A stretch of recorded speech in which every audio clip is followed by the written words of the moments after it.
Actually ये बहुत अजीब बात है कि एक तरफ हमें कुपोषण का भी सामना करना पड़ता है और एक तरफ ओबेसिटी भी है हमारे सामने। तो ये बहुत एक अजीब चीज़ है, लेकिन ये फैक्ट है लाइफ की। और जिस तरह से हमारी कोशिश रही है, सरकार की रही है पूरे देश भर में, और पिछले कई सालों से मैं भी एक्चुअली ब्रांड एम्बेसडर था यूनिसेफ का कुपोषण के लिए। तो जिस तरह हमें पूरी कोशिश करनी है कि हमारे देश में बच्चे जो हैं वो मैल न्यूट्रिशन ना हो, उसी तरह जो बच्चे ओबीज हैं उनकी भी मदद हमें करनी है। तो मुझे बड़ी खुशी है कि डॉक्टर संजय ने ये एक शुरुआत की है, पहल की है, जहाँ पर उन्होंने ये वेबसाइट के द्वारा बच्चे जो हैं या उनकी फैमिलीज हैं, उनके पेरेंट्स हैं, उनको मदद मिल सकती है, उनको गाइडेंस मिल सकती है। यकीनन जो ओबेसिटी के ट्रीट करने का तरीका है, और संजय जी भी मेरे साथ आई थिंक मानेंगे कि ऑपरेशन जो है वो लास्ट रिजॉर्ट होता है। और कोशिश हमेशा ये होती है कि बच्चों को जो है हम गाइडेंस सही दें, डाइट के ज़रिए, आदतों के ज़रिए। उनकी अगर जीन्स में वो दिक्कत है तो ऐसे तरीके अपनाएं जिससे कि इंटरवेंशन जो है कम से कम हो। और फिर जब चीज़ बहुत ज़्यादा एक्सट्रीम केस हो जाता है, इमरजेंसी हो जाता है, तब इंटरवेंशन की ज़रूरत पड़ती है जो ऑपरेशन के ज़रिए होता है।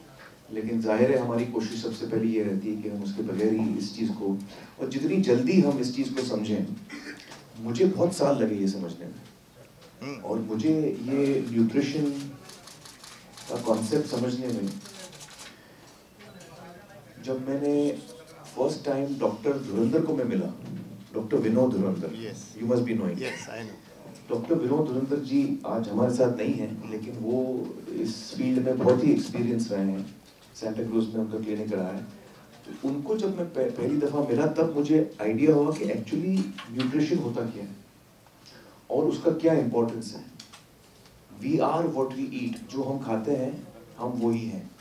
जितना हम हेल्दी ताज़ा खाना खाएंगे, जितना सही खाएंगे, बैलेंस्ड खाएंगे, ज़्यादा ना खा के जो जितना खाना चाहिए, जितनी कैलोरीज की ज़रूरत है हमें, उतना ही हम खाएं तो हम स्वस्थ रहेंगे, हेल्दी रहेंगे। ये कॉन्सेप्ट मुझे समझने में बहुत साल लगे।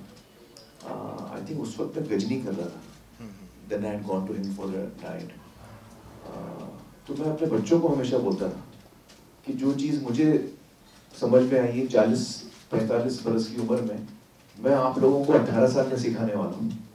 लेकिन बच्चे सुनते नहीं हैं, वो अपने लाइफ में लगे रहते हैं। लेकिन अभी थोड़ा बहुत मेरी कोशिशों की वजह से वो ये बात समझ गए। लेकिन ये बहुत ज़रूरी हम सब के लिए समझना, हमारा जो स्वास्थ्य है, हमारी जो हेल्थ है, वो न्यूट्रिशन पर बहुत ज़्यादा डिपेंडेंट है। तो I think what you are doing is a wonderful thing doctor Sanjay. It will help a lot of families जो ओबेसिटी के साथ लड़ रहे हैं, जो उनको तकलीफ हो रही है, बच्चों को तकलीफ हो रही है, और बच्चों के साथ ख़ास तौर से बहुत सेंसिटिव चीज़ हो जाती है। उनको ट्रीट भी करना बहुत मुश्किल हो जाता है। एडल्ट को ट्रीट करना फिर भी आसान होता है, लेकिन बच्चों को ट्रीट करना मुश्किल होता है। तो my very best wishes, and I am very happy कि महाराष्ट्र की सरकार ने भी इसमें सपोर्ट किया है। And you know, all the very best to you, my best wishes. Thank you. सारे विज्ञापन आते हैं जिसमें फास्ट फूड और जंक फूड के एड्स आते हैं, और जिसमें कई सारे एक्टर्स आते हैं, तो उसके ऊपर, इसके बारे में आपका क्या ख्याल है? क्या आप इनिशिएटिव लोगे ऐसी विज्ञापन बंद करने के लिए? नहीं, ऐसा भी नहीं होना चाहिए, कोई भी एक्सट्रीम स्टेप नहीं लेना चाहिए, क्योंकि बहुत सारे लोग हैं जो ओबीज नहीं हैं, जो अलग अलग किस्म के चीज़ें खा सकते हैं। तो ऐसे सोसाइटी में कोई एक्सट्रीम स्टेप नहीं लेना चाहिए, और हमें ध्यान रखना चाहिए, एक अंडरस्टैंडिंग होनी चाहिए, एक इंफॉर्मेशन एंड नॉलेज होनी चाहिए कि ओबेसिटी क्या है, और उसको हम अगर पहले से समझें तो हम उससे हम बहुत पहले बच सकते हैं। उसकी इन्फॉर्मेशन जब हमको नहीं होती है तब हमको थोड़ा लेट समझ में आता है, फिर हम डॉक्टर के पास जाते हैं, डॉक्टर हमको समझाता है। लेकिन अगर एक हेल्दी ईटिंग हैबिट्स हम लोग कल्टिवेट करें एज अ सोसाइटी, तो फिर ये प्रॉब्लम कम हो जाएगी।